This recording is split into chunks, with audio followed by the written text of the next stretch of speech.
Donc nous sommes à l'exposition Les palais disparus de Napoléon, Tuileries, Saint-Cloud, Meudon, et nous allons en quelques minutes visiter cette exposition.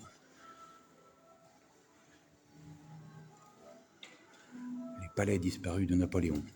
3 des principaux palais de la région parisienne ont disparu en l'espace de quelques mois, en 1870 et 1871, durant la guerre franco-allemande et la Commune de Paris.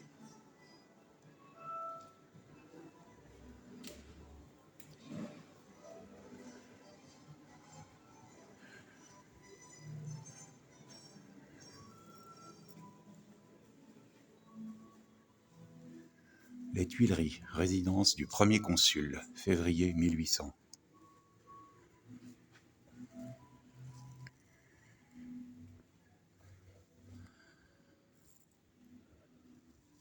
Le second salon du premier consul aux Tuileries, 1800-1804.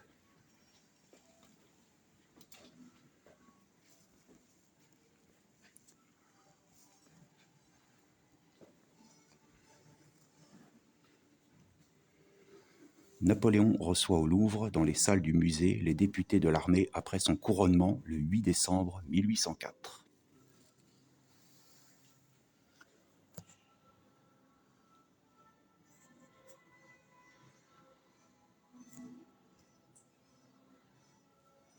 On reconnaît le maréchal Murat et le mamelouk, serveur de l'empereur.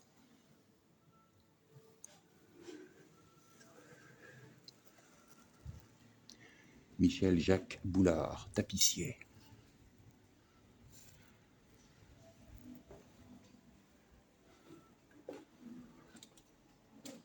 Les fournisseurs de la cour, 1800-1815, homme de guerre et administrateur, Napoléon nourrit aussi des ambitions économiques. D'essence protectionniste, sa politique consiste d'abord à assurer la primauté des produits français au sein de l'Empire.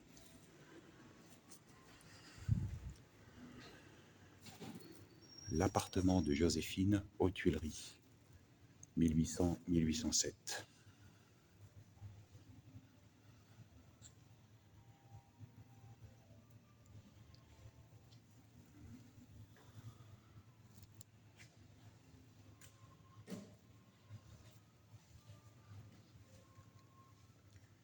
Bonaparte, premier consul, distribue des sabres d'honneur aux grenadiers de sa garde après la bataille de Marengo.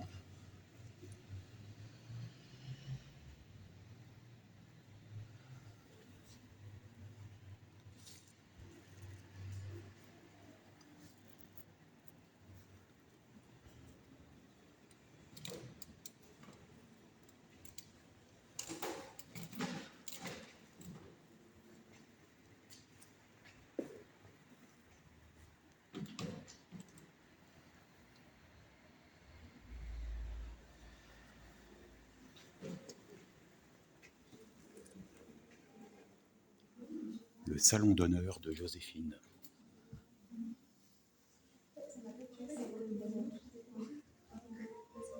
Saint-Cloud, 1801-1804.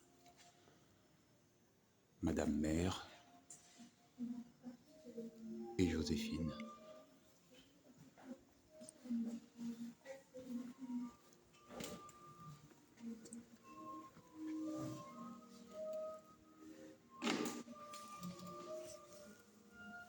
La chambre de Bonaparte sur l'Orangerie, Saint-Cloud, 1802-1814.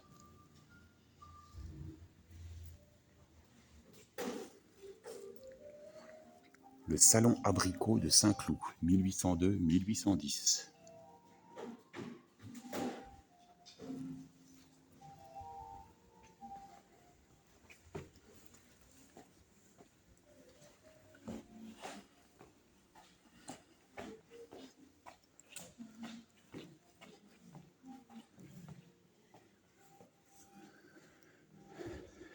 Quatre ployants et chaises du salon des exercices de l'appartement du roi de Rome aux Tuileries.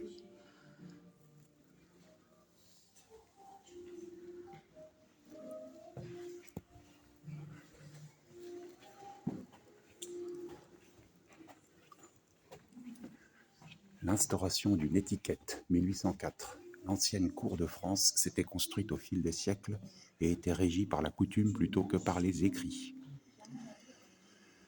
La cour impériale est, elle, strictement organisée dès le départ.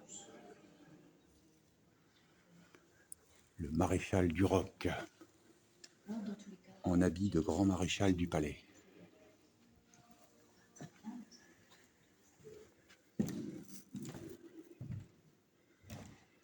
Les appartements de l'impératrice Marie-Louise à Saint-Cloud et aux Tuileries,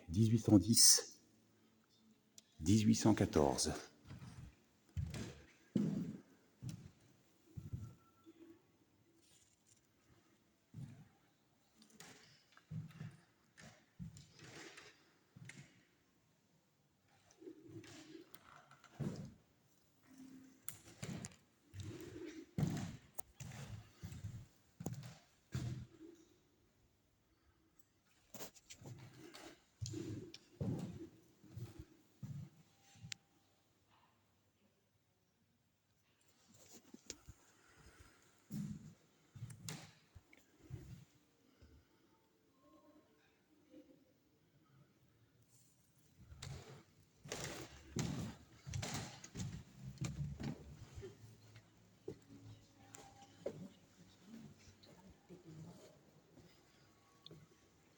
Le comte Daru en costume de ministre de l'administration de la guerre. Un fauteuil de la salle du trône de Saint-Cloud.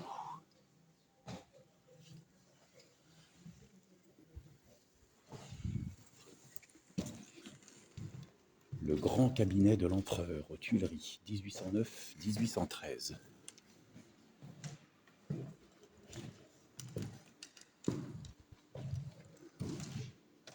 Le grand cabinet ou salon de l'empereur est considéré par Napoléon comme la pièce la plus importante du palais des Tuileries. Autant que la salle du trône qui le précède, il est l'espace de représentation du pouvoir impérial.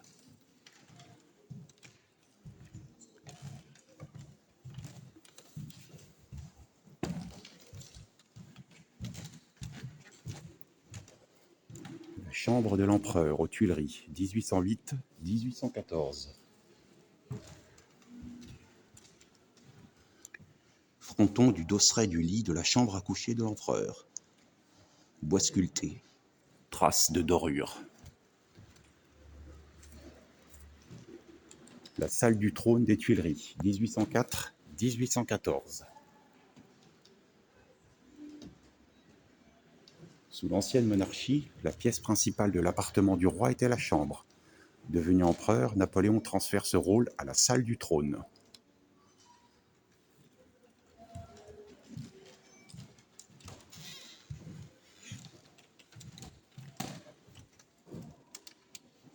Fauteuil du trône de Napoléon Ier au palais des Tuileries. Bois sculpté et doré, ivoire, velours de soie brodé, fils d'or et d'argent.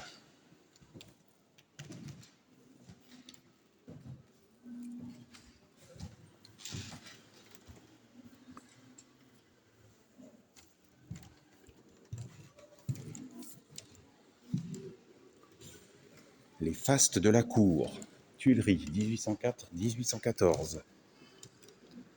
La députation du Sénat romain offrant ses hommages à Napoléon Ier dans la salle du trône du palais des Tuileries le 16 novembre 1805.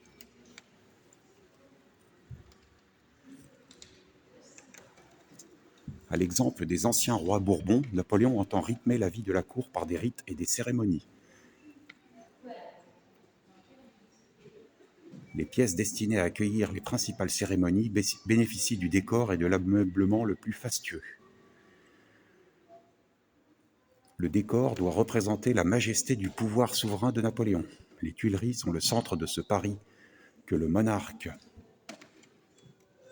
imagine comme capitale d'un grand empire qui va s'étendre à l'Europe entière, voire dans ses rêves les plus ambitieux, aux 4 parties du monde. Afrique, Amérique, Asie et Europe.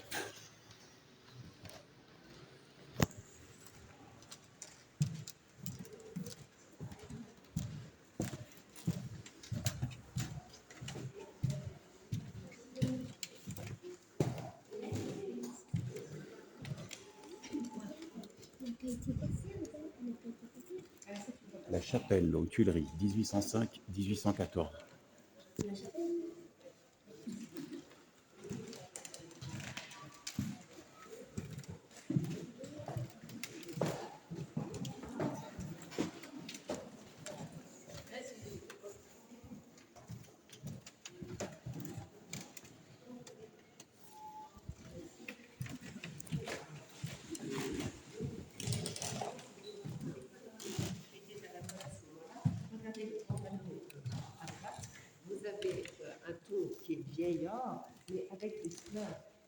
Le Palais de Meudon, 1808-1814.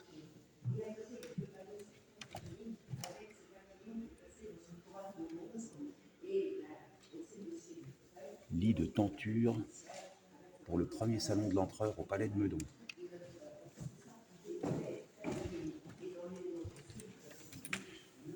Mon frère, nous avons eu un bon concierge. Louis XVIII à son frère le comte d'Artois en évoquant Napoléon.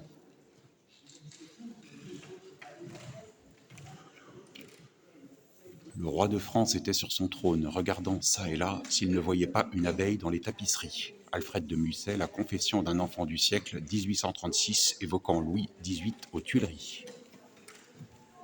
Bordure de la tapisserie, l'enlèvement de Déjanire du grand cabinet de Napoléon Ier au Palais des Tuileries, manufacture des Gobelins, 1808. Et enfin, dernière pièce de l'exposition, heure faste et néfaste des palais, médaillon central d'une des parties latérales du tapis de la salle du trône des Tuileries, en parfait état de conservation.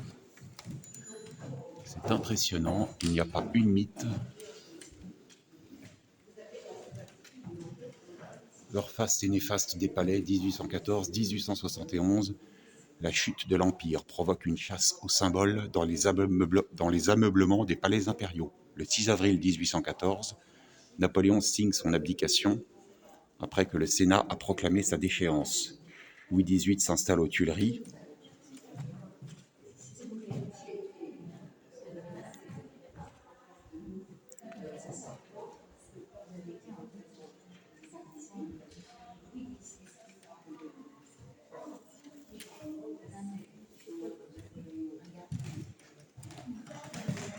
Mon frère, nous avons eu un bon concierge. Louis XVIII à son frère, le comte d'Artois, en évoquant Napoléon. C'est malin.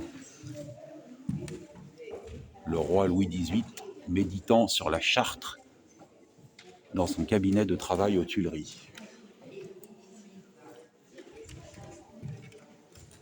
Et c'est la fin de cette exposition. Nous vous remercions de l'avoir suivi.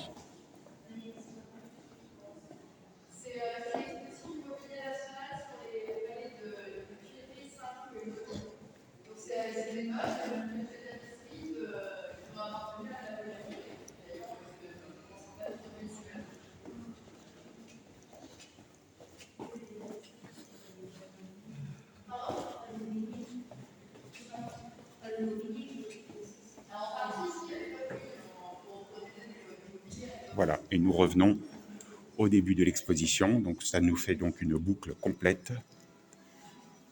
Et nous avons donc une pensée particulière à toutes les personnes passionnées par le Premier Empire et la personnalité unique de l'empereur qui ne peuvent se déplacer, soit par handicap, soit par distance.